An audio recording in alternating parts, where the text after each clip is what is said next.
Hello నేను మిస్సెస్లో ఆంధ్రప్రదేశ్లో జరిగినటువంటి కుంభకోణాల్లో అతిపెద్ద కుంభకోణం పౌర సరఫరాల శాఖలో జరిగింది. దానికి కర్త కర్మ క్రియగా ఐఏఎస్ ఆఫీసర్ వీరపాండ్యన్ వ్యవహరించారు అనేది ఆయన మీద ఉన్నటువంటి ఆరోపణలు. ఆయన కొంతమంది అనుయాయుల్ని ఉద్యోగులుగా పెట్టుకొని ఆయన ఐఏఎస్గా కాకుండా జగన్ జేపీఎస్గా వ్యవహరించారు అనేది ఆయన మీద ఉన్నటువంటి ప్రధానమైనటువంటి విమర్శ. ద్వారంపూడి చంద్రశేఖర్ రెడ్డి, ద్వారంపూడి వీరభద్రారెడ్డి వీళ్ళందరూ కలిసి ఆఫ్రికా దేశాలకు చేసినటువంటి బియ్యం స్మగ్లింగ్ లో కీలకమైనటువంటి పాత్రధారి వీరపాండ్యన్ అనేది ఆయన మీద తాజాగా వినిపిస్తున్నటువంటి ఆరోపణలు. అందుకే ఆయన్ని అక్కడి నుంచి బదిలీ చేశారు. అయినప్పటికీ ఆయన అక్కడి నుంచి రిలీవ్ కాకుండా అన్నింటినీ చక్కబెట్టేటువంటి ప్రయత్నం చేస్తున్నారు అనేది సచివాలయంలో జరుగుతున్నటువంటి చర్చ. ఇంతకీ ఈ వీరపాండ్యన్ ఎవరు? ఈ వీరపాండ్యన్కి ద్వారంపూడి చంద్రశేఖర్ రెడ్డికి అలాగే సివిల్ సప్లైలో జరిగినటువంటి స్మగ్లింగ్ కి సంబంధం ఏంటి అనే దాని మీద విశ్లేషించుకునేటువంటి ప్రయత్నం చేద్దాం. సో వీరపాండ్యన్ 2009 బ్యాచ్ సంబంధించినటువంటి ఐఏఎస్ ఆఫీసర్. ఈయన విధుల్ని నల్గొండ అసిస్టెంట్ కలెక్టర్గా ప్రారంభించాడు. తొలి పోస్టింగ్ నల్గొండలో వచ్చింది. యునైటెడ్ ఆంధ్రప్రదేశ్లో నల్గొండలో అసిస్టెంట్ కలెక్టర్గా తొలి పోస్టింగ్ ఆయనకు వచ్చింది.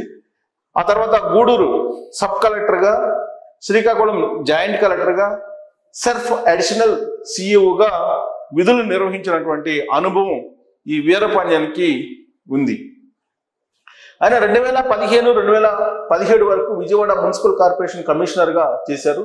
Chandrababu Naidu period Vijayawada municipal corporation commissioner అని అంటే కీలకమైనటువంటి పోస్టులోనే వీరపాండ్యన్ ఉన్నారు 2015 నుంచి 2017 వరకు కూడా. ఆ తర్వాత 2017 నుంచి 19 పీరియడ్లో అనంతపురం జిల్లా కలెక్టర్గా ఆయన పనిచేశారు. అది కూడా కీలకమైనటువంటి పోస్టు. అప్పట్లో చంద్రబాబు నాయుడు అభివృద్ధి దిశగా రాష్ట్రాన్ని పరుగులు పెట్టించేటువంటి సమయం అది. అక్కడ కియా మోటార్స్ అవన్నీ కూడా వచ్చినటువంటి హయాం ఇదంతా కూడా. అప్పుడు అనంతపురం జిల్లా కలెక్టర్గా వీరపాండ్యన్ ఉన్నారు. 2019-21 వరకు కర్నూలు జిల్లా కలెక్టర్గా. జగన్మోహన్ రెడ్డి 2019లో ముఖ్యమంత్రి అయ్యారు. ఆ తర్వాత కూడా వీరపాండ్యానికి ఏమాత్రం ప్రాధాన్యత తగ్గకుండా కీలకమైనటువంటి పోస్టులను జగన్మోహన్ రెడ్డి ఇస్తూ వచ్చారు. 2019 నుంచి 2021 వరకు కర్నూలు జిల్లా కలెక్టర్గా ఆయన విధులు నిర్వహించారు. 2021 నుంచి 2024 వరకు అంటే ఆల్మోస్ట్ ఇక జగన్మోహన్ రెడ్డి దిగిపోయేంత వరకు అధికారం నుంచి AP civil supplies corporation vice chairman గా, మేనేజింగ్ డైరెక్టర్ గా వ్యవహరించారు. కరెక్ట్ గా ఈ పీరియడ్ లోనే వీరపాండ్యన్ తన మధ్యలో ఉన్నటువంటి తన ఆలోచనలు బయటికి తీశారు.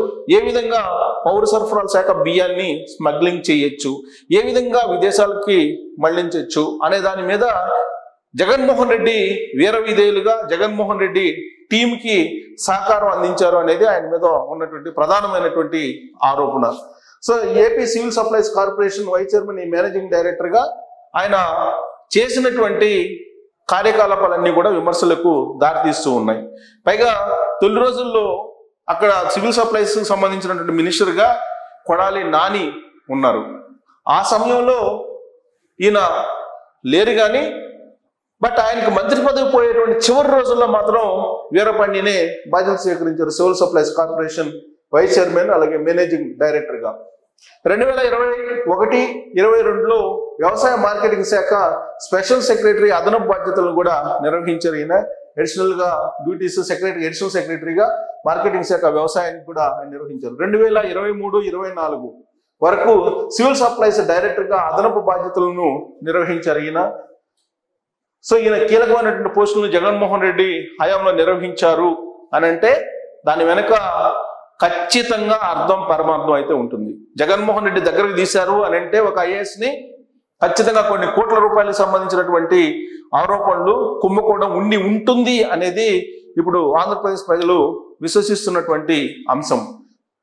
కూటమి ప్రభుత్వం వచ్చాక అంటే తెలుగుదేశం పార్టీ, జనసేన, బీజేపీ కూటమి ప్రభుత్వం వచ్చిన తర్వాత వీరపాండ్యాన్ని సెర్ఫ్ సిఇఓగా బదిలీ చేశారు. జూలై 22న సెర్ఫ్ సిఇఓగా ఈయన్ని బదిలీ చేశారు. ఆ రోజు నుంచి కూడా ఈయన రిలీవ్ ఆర్డర్స్ తీసుకోకుండా సివిల్ సప్లైస్ లోనే కొనసాగుతూ ఉన్నారు. బట్ ఆయన సెర్ఫ్ సిఇఓగా బదిలీ అయ్యారు. బదిలీ అయినప్పటికీ కూడా ఆయన అక్కడి నుంచి కదలడం లేదు అనేది ఇప్పుడు ఒక పెద్ద చర్చనీయాంశంగా మారింది. జూలై 22 నుంచి ఆగస్టు 1వ తారీఖు ఇవాళ. అంటే 10 రోజుల నుంచి ఆయన అక్కడి నుంచి రిలీవ్ కావాలనేటువంటి ఆలోచన లేకుండా అక్కడే కొనసాగుతూ ఉన్నారు అనేది ఆయన మీద వస్తున్నటువంటి విమర్శలు. 3 ఏళ్లుగా పౌర సరఫరాల శాఖ ఎండీగా ఈయన ఉన్నాడు వీరపాండ్యన్. కంటిన్యూగా 3 years పాటు అక్కడ ఆయన పౌర సరఫరాల శాఖ సంస్థకు సంబంధించినటువంటి ఎండీగా ఉన్నారు వీరపాండ్యన్. ఆయన సహాయంలో అప్పులు కుప్పగా ఈ పౌర సరఫరాల సంస్థ మారిపోయింది. టోటల్ గా అప్పులు చేసేశారు, పౌర సరఫరాల శాఖలో మొత్తం అప్పులు కుప్పగా మార్చేశారు అని చెప్పి ఆయన మీద ఉన్నటువంటి అభిప్రాయం. సో ఈ అప్పుల విషయంలో మంత్రి నాదెండ్ల మనోహర్ ను తప్పుదారు పట్టించాడు వీరపాండ్యన్. నాదెండ్ల మనోహర్ ఇప్పుడు పౌర సరఫరాల శాఖ మంత్రిగా ఉన్నారు. ఆయన దాని మీద అధ్యయనం చేశారు లోతుగా. చేసిన తర్వాత పౌర సరఫరాల శాఖలో అవినీతి జరిగింది, కుంభకోణం జరిగింది అనేటువంటి విషయాన్ని గ్రహించారు. కానీ వీరపాండ్యన్ మాత్రం ఆయనకి సరైనటువంటి సమాధానం ఇవ్వకుండా తప్పుదావ పట్టించారు అనేది ఆయన మీద ఉన్నటువంటి ప్రధానమైనటువంటి ఆరోపణ. ప్రస్తుతం సివిల్ సప్లై సంస్థ 42,000 కోట్ల రూపాయల అప్పుల్లో ఉంది. 42,000 కోట్ల రూపాయలు అప్పు ఉందంటే అది చిన్న మొత్తం కాదు. అసలు ఇంత అప్పు ఎందుకు చేశారు అనే దాని మీద ఇప్పుడు నాదెండ్ల మనోహర్ దాని మీద అధ్యయనం చేస్తున్నారు. అలాగే విచారణకు ఆదేశించేటువంటి ప్రయత్నం కూడా చేస్తున్నారు. 36,000 కోట్ల అప్పులే ఉన్నట్లు మంత్రికి నివేదిక ఇచ్చారు.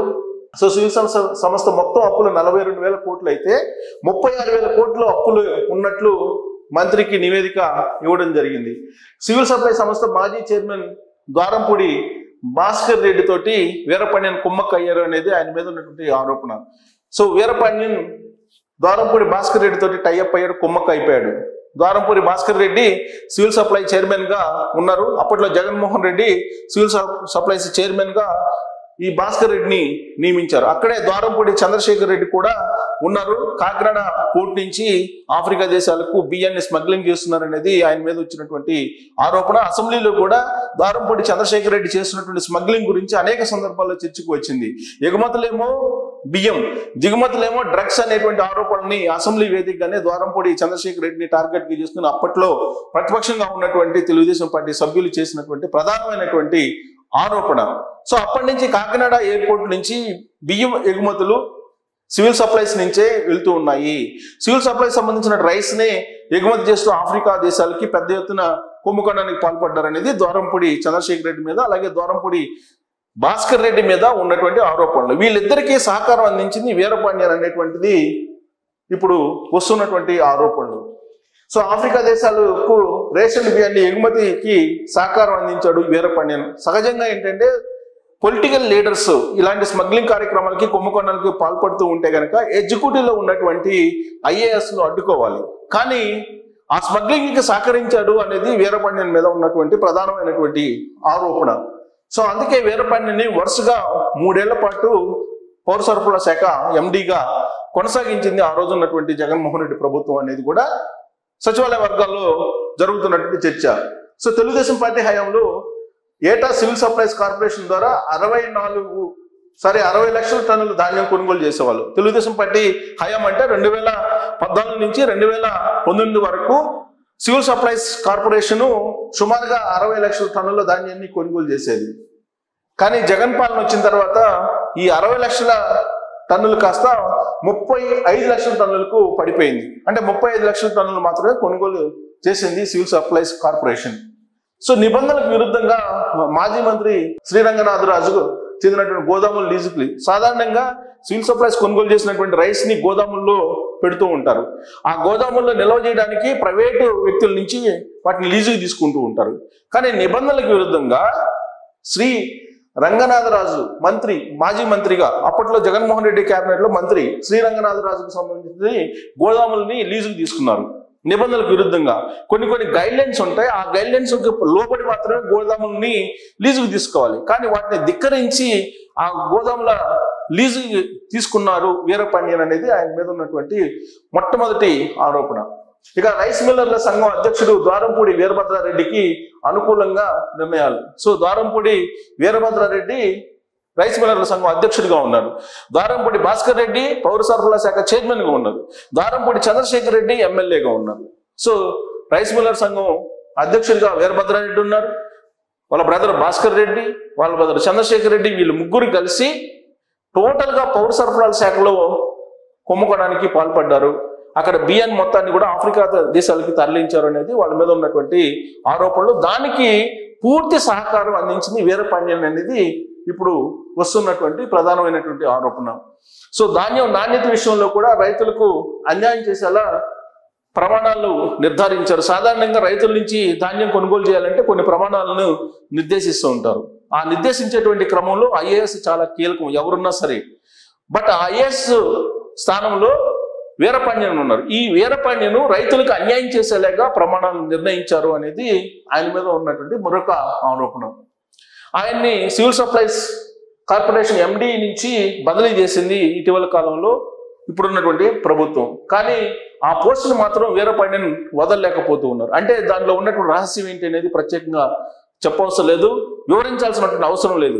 ఏదో ఉంటే తప్ప ఆ పోస్ట్ నుంచి రిలీవ్ కాకుండా అక్కడే అంటి పెట్టుకుంటారు. ఏమీ లేకపోతే ఈ పాటికి ఎప్పుడో ఆ పోస్ట్ నుంచి రిలీవ్ అయిపోయి ఆయన సర్ఫ్లో జాయిన్ కావాలి. జూలై 22వ తారీఖున బదిలీ ఉత్తర్వులు వస్తే ఇప్పటి వరకు కూడా ఆయన సివిల్ సప్లైస్ ఎండి పోస్ట్ ని వదలలేకపోతూ ఉన్నాడు. అక్రమాలు బయటకు రాకుండా సాక్ష్యాలు తారుమారు చేసేటువంటి ప్రయత్నం ఈ 10 రోజుల నుంచి చేస్తున్నారనేది వీరపాండ్యన్ మీద ఉన్నటువంటి ప్రధానమైనటువంటి ఆరోపణతో పాటు ఆయన గురించి సివిల్ సప్లైస్ లో జరుగుతున్నటువంటి చర్చ. సో వైసీపీకి సంబంధించినటువంటి యాజమాన్యాలు ఎవరైతే ఉంటారో మిల్లర్లు, వాళ్ళ బకాయిలు క్లియర్ చేయడానికి ఈ పోస్ట్ను వదలటం లేదు అని. అంటే ఆయన బదిలీ అయిన తర్వాత బదిలీ అయినటువంటి పీరియడ్ నుంచి ఇప్పటి వరకు కూడా ఆ రోజున మిల్లర్లకి కొంత బకాయిలు ఉన్నాయి. ఆ బకాయిలు చెల్లించడానికే ఈయన ఆ పోస్ట్ లో ఉన్నారు. వైఎస్ఆర్ కాంగ్రెస్ పార్టీకి సంబంధించినటువంటి కొంతమంది మిల్లర్ల యాజమానులు ఉన్నారు. ఆ యాజమానులకి బకాయిలు చెల్లించే ప్రయత్నం చేస్తున్నాడు వీరపాండ్యన్. కింది స్థాయి ఉద్యోగుల్ని ఆదేశాలు జారీ చేసి అనేది కూడా ఇప్పుడు పౌర సరఫరాల శాఖలో వినిపిస్తూ ఉంది. కందిపప్పు చక్కెర టెండర్లలో కమిషన్ల కోసం పదవిని పట్టుకొని వేలాడుతున్నారా అనేటువంటి అనుమానాలు కూడా ఇప్పుడు వ్యక్తం చేస్తున్నారు సహచర ఉద్యోగులు కొంతమంది. సో పౌర సరఫరాల శాఖలో కందిపప్పు కానీ చక్కెర కానీ ఇతర నిత్యావసర వస్తువులకు సంబంధించినటువంటి టెండర్లు జరుగుతూ ఉంటాయి. ఈ టెండర్లలో కమిషన్ వస్తూ ఉంటుంది. ఈ కమిషన్ కోసమే ఆయన ఇప్పుడు ఆ పోస్ట్ ని వదలలేకపోతున్నారా అనేటువంటి ఒక చర్చ అయితే జరుగుతూ ఉంది. సో టోటల్ గా ఓవరాల్ గా మనం చూస్తే వీరపాండ్యన్ ఐఏఎస్ పౌర సరఫరాల శాఖలో జరిగినటువంటి అతిపెద్ద కుంభకోణానికి కర్త కర్మ క్రియగా ఉన్నారు అనేది ఆయన మీద ఉన్నటువంటి ప్రధానమైనటువంటి అభియోగం. ఆయన మీద ఉన్నటువంటి ఆరోపణ కూడా ద్వారంపూడి చంద్రశేఖర్ రెడ్డి, అలాగే ద్వారంపూడి భాస్కర్ రెడ్డి, అలాగే ద్వారంపూడి వీరభద్రారెడ్డి, వీళ్ళ ముగ్గురికి అన్ని రకాలుగా అన్ని కోణాల నుంచి సహకరించినటువంటి వీరపాండ్యానికి 3 ఏళ్ల పాటు కీలకమైనటువంటి పోస్ట్ ని జగన్మోహన్ రెడ్డి ఆయన హయాంలో ఇచ్చారు అనేది కూడా చర్చ జరుగుతుంది రాజకీయ వర్గాల్లో. అసలు ఈ వీరపాండ్యను ఎక్కడి నుంచి వచ్చారు అంటే తమిళనాడు, స్వస్థలం తమిళనాడు రాష్ట్రం. ఆయన ఇటీవల కాలంలో ఫేస్బుక్ లో కానీ లేదంటే అతను సంబంధించినటువంటి సోషల్ మీడియాలో కానీ ఆయన పెట్టుకున్నటువంటి థంబ్లైన్స్ కానీ లేదా ఆయన పెట్టుకున్నటువంటి ఫొటోస్ కానీ చూస్తే కనుక తమిళనాడు సంబంధించినటువంటి బిఎస్పి పార్టీ అధ్యక్షుడు ఎవరైతే ఉన్నారో అతని ఫోటో ఈయన పెట్టుకున్నారు అనేది. సో ఆయన ఎవరు ఏంటి అనేది ఇప్పటికే అర్థమైపోయి ఉంటుంది. జగన్మోహన్ రెడ్డికి కావాల్సినటువంటి వాళ్ళు, జగన్మోహన్ రెడ్డి ఏ దేవుణ్ణి అయితే నమ్ముతారో ఆ దేవుణ్ణి నమ్మేటువంటి వీరపాండ్యన్ ఇప్పుడు జగన్మోహన్ రెడ్డికి, జగన్మోహన్ రెడ్డి బ్యాచ్ కి, జగన్మోహన్ రెడ్డి అనుచరులకి, జగన్మోహన్ రెడ్డిని అనుసరిస్తున్నటువంటి స్మగ్లర్లకి సహకారం అందించారు అనేది వీరపాండ్యన్ మీద ఉన్నటువంటి ఆరోపణలు. దీని మీద నాదెండ్ల మనోహర్ ప్రస్తుతం మంత్రిగా ఉన్నారు. ఆయన మాత్రం విచారణకు ఆదేశించేటువంటి ప్రయత్నాలు అయితే చేస్తూ ఉన్నారు. సో విచారణకు ఆదేశిస్తే సివిల్ సప్లైస్ లో జరిగినటువంటి అతి పెద్ద కుంభకోణానికి ఎవరు కారణము అనేది బయటకు వచ్చేటువంటి అవకాశం ఉంది. సో వీరపాండ్యన్ గురించి తెలిసినటువంటి వాళ్ళు, సివిల్ సప్లైస్ కు సంబంధించినటువంటి వాళ్ళు వీరపాండ్యన్ ఏం చేశారు, కొడాలి నానికి సహకరించారా, ద్వారంపూడి ఫ్యామిలీకి సహకరించారా అనే దాని మీద కామెంట్ రూపంలో మీ అభిప్రాయం తెలియజేసి ఈ కుంభకోణానికి ఎవరిని బాధ్యం చేయాలి, 42,000 కోట్ల కుంభకోణం, దీనికి ఎవరిని బాధ్యం చేయాలి అనేది దాని మీద మీ అభిప్రాయం తెలియజేయచ్చు.